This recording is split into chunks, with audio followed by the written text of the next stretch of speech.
खुदावंद के बाबरकत कलाम में से ज़बूर नंबर 132।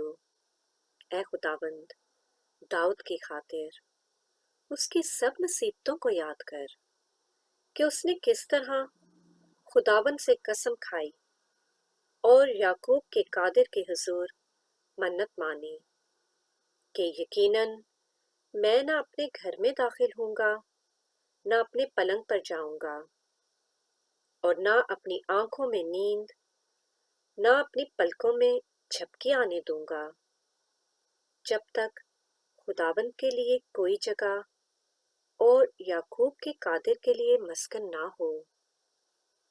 देखो, हमने इसकी खबर अफराता में सुनी, हमें ये जंगल के मैदान में मिली। हम उसके मस्कनों में दाखिल होंगे, हम उसके पाँव की चौकी के सामने सजदा करेंगे। उठ, ए खुदावंद, अपने आरामगाह में दाखिल हो। तू और तेरी कुदरत का संदूक, तेरे काहिन सदाकत से मुलबिस हों और तेरे मुकद्दस खुशी के नारे मारे। अपने बंदा दाऊद की खातिर अपने ममसू की दुआ नामंजूर ना कर। खुदावंद ने सच्चाई के साथ दाऊद से कसम खाई है, वो उससे फिरने का नहीं, कि मैं तेरी औलाद में से किसी को तेरे तख्त पर बिठाऊंगा।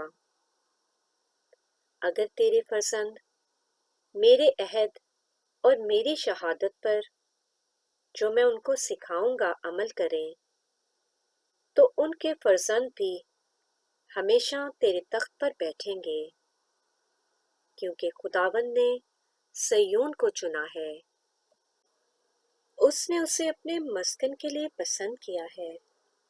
ये हमेशा के लिए मेरी आरामगाह है, मैं यहीं रहूंगा, क्योंकि मैंने इसे पसंद किया है। मैं इसके रिज्क में खूब बरकत दूंगा, मैं इसके गरीबों को रोटी से सेर करूंगा, इसके काहिनों को भी मैं निजात से मुलबिस करूंगा, और उसके मुकद्दस बुलंद आवाज से खुशी के नारे मारेंगे। वहीं मैं दाऊद के लिए एक सींग निकालूंगा, मैंने अपने ममसू के लिए चराग तैयार किया है। मैं उसके दुश्मनों को शर्मिंदगी का लिबास पहनाऊंगा, लेकिन उस पर उसी का ताज रौनक अफरोज होगा।